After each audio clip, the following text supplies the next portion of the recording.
এই রাজবাড়ির প্রতিটি ইটে লুকিয়ে রয়েছে এখানকার দীর্ঘ ইতিহাস। প্রায় ২৫০ বছর আগে এই সুবিশাল রাজবাড়ি বানিয়েছিলেন ধান্যকুড়িয়ার জমিদার মহেন্দ্রনাথ গাইন। স্থাপত্য, সংস্কৃতি এবং ঐতিহ্য সবটাই ইউরোপিয়ান আদলে গড়ে তুলেছিলেন। ন্যারো গেজে ছোট্ট বাষ্পচালিত ট্রেন চলতো এখানে, যদিও আজ তার কোনো চিহ্ন মাত্র নেই। বায়োডাইভার্সিটি পার্ক গড়ার পরিকল্পনা শুরু করেছে প্রশাসন। পরিকল্পনা বাস্তবায়িত হলে রাজ্যের পর্যটন মানচিত্রে এই জেলার মান উন্নয়ন হবে। নমস্কার বন্ধুরা, আজকের একটা নতুন ভিডিওতে সকলকে স্বাগত জানাই।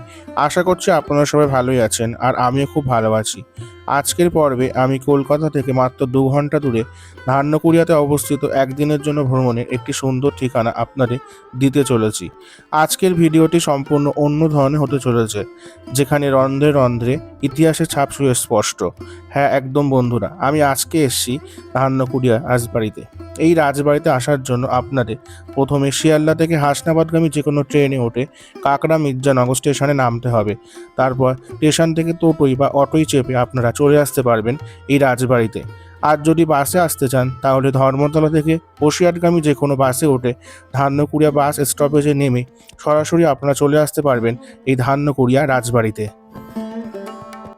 রাস্তা জুড়ে দাঁড়িয়ে আছে এক সুবিশাল ফটক, আর দুদিকে উঠে গেছে বৃত্তাকার দুটি স্তম্ভ। ভিক্টোরিয়ান স্থাপত্য শৈলীর এক ঐতিহাসিক উদাহরণ এই ফটক।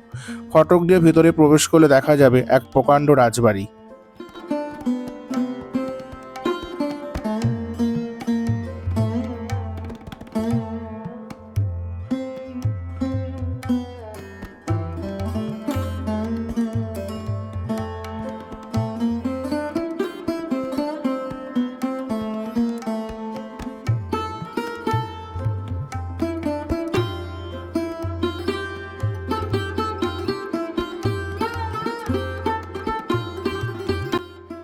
অবশ্য রাজবাড়ি না বলে তাকে দুর্গ বলাই শ্রেয়।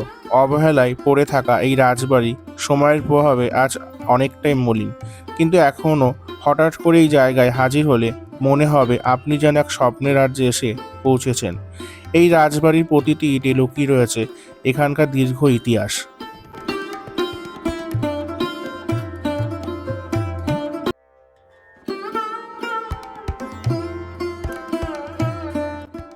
আজ থেকে প্রায় ২৫০ বছর আগে এই সুবিশাল রাজবাড়ি বানিয়েছিলেন ধান্যকুড়িয়ার জমিদার মহেন্দ্রনাথ গাইন। তৎকালীন ইস্ট ইন্ডিয়া কোম্পানির সঙ্গে পাটের ব্যবসা করতেন মহেন্দ্রনাথ, আর সেই ব্যবসা একসময় ফুলে ফেঁপে উঠেছিল। সেই সময় বসিরহাট জুড়ে নুনের ব্যবসা করত ইস্ট ইন্ডিয়া কোম্পানি। কিছুদিন পর নীল চাষও শুরু করে বসিরহাট অঞ্চলে বিস্তীর্ণ জায়গায়। সেই কারণে বসিরহাট সংলগ্ন অঞ্চলে এবং ধান্যকুড়িয়ার রাজবাড়িতে কোম্পানি সাহেবদের আনাগোনা লেগেই থাকতো। আর তাদের সন্তুষ্ট রাখার জন্য জমিদার মহেন্দ্রনাথ গাইন স্থাপত্য, সংস্কৃতি এবং ঐতিহ্য সবটাই ইউরোপিয়ান আদলে গড়ে তুলেছিলেন।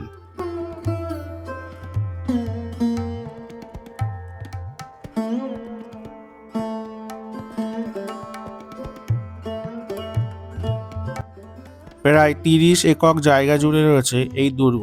মাঝে একটি পুকুর। প্রায় সমস্ত অঞ্চল জুড়ে রয়েছে বিশাল এক বাগান। দুর্গের ভেতর ভিক্টোরিয়ান শৈলীর কারুকাজ থেকে ইটালিয়ান গাছের তৈরি আসবাবপত্র সবই ছিল।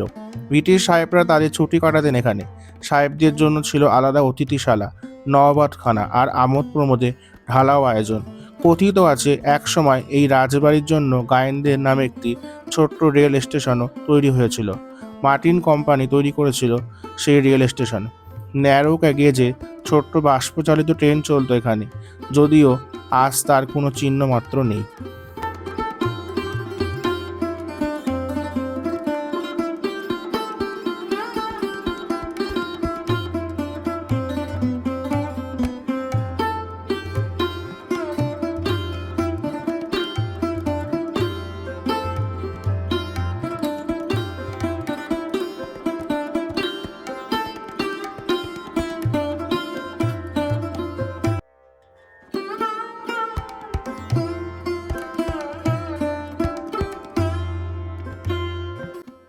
দু সালে রাজ্য সরকার অধিগ্রহণ করে এই রাজবাড়ি। অনাথ মেয়েদের সরকারি আবাসন হিসাবে এই জায়গাকে বেছে নেওয়া হয়।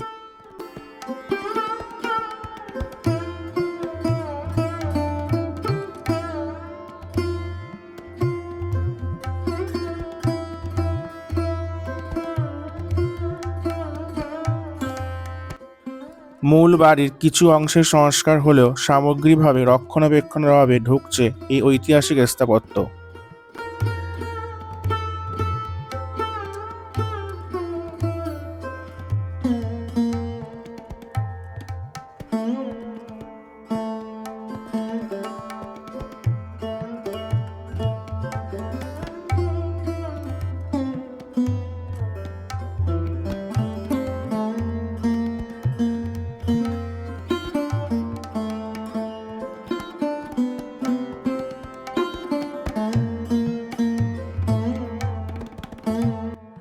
বাংলা চলচ্চিত্র ইতিহাসে এই ধান্যকুড়িয়ার গায়নবাড়ির অবদান কিছু কম নয়। বাংলার জনপ্রিয় ছবিগুলির মধ্যে অন্যতম সূর্যতপা, সাহেব বিবি গোলাম, সত্যান্বেষী সহ বেশ কিছু ছবি শুটিং হয়েছে এখানে। মহানায়ক উত্তম কুমারও এখানে এসেছেন, অভিনয় করেছেন একাধিকবার।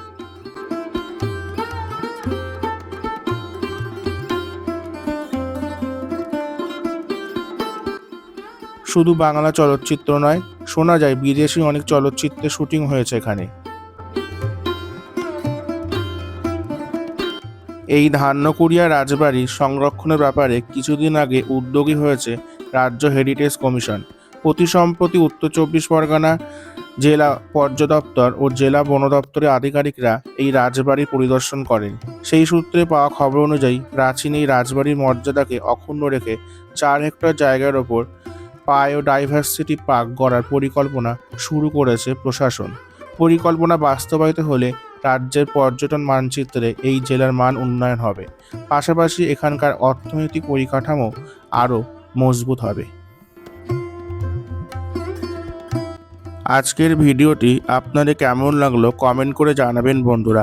ভিডিওটি ভালো লাগলে লাইক, কমেন্ট, শেয়ার এবং সাবস্ক্রাইব করে আমাকে আশীর্বাদ অবশ্যই করবেন। তাহলে আজকের মতো ভিডিওটি এই পর্যন্ত বন্ধুরা। দেখা হবে আপনাদের সঙ্গে নতুন একটা ভিডিওতে। ততক্ষণ আপনারা সবাই ভালো থাকবেন, সুস্থ থাকবেন এবং সচেতন থাকবেন। নমস্কার।